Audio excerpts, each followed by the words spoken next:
నిన్నటి current affairs లోని చివరి ప్రశ్నకు సమాధానం. ICC women's player of the month for August award ఎవరికి దక్కింది? ఐర్లాండ్ కు చెందిన యువ క్రికెటర్ ఓర్లా ఫ్రెండర్గాస్ట్ కు ఆగస్ట్ నెలకు సంబంధించి ICC women's player of the month award దక్కింది. 23 ఏళ్ల ఈ ఓర్లా పాకిస్తాన్తో జరిగిన టీ20 సిరీస్లో ఐర్లాండ్ 2-1 తేడాతో సిరీస్లో గెలవడంలో కీలక పాత్ర పోషించారు.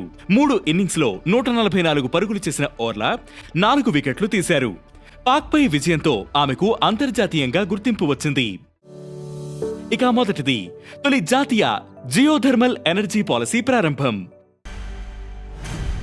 క్లీన్ ఎనర్జీ విస్తరణే లక్ష్యంగా కృషి చేస్తున్న కేంద్రం తొలిసారిగా నేషనల్ జియోథర్మల్ ఎనర్జీ పాలసీని లాంచ్ చేసింది.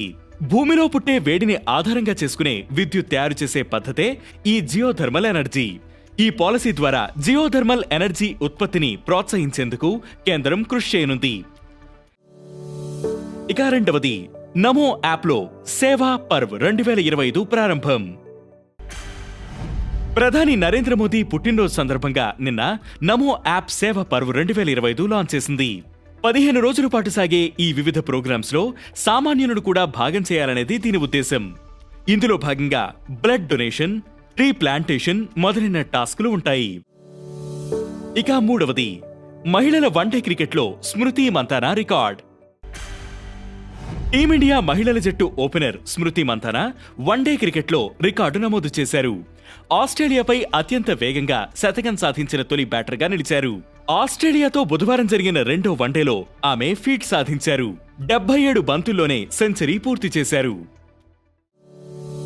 ఇక నాలుగవది, స్వాగత్ ఎఫ్ఐ లాంచ్ చేసిన సెబీ.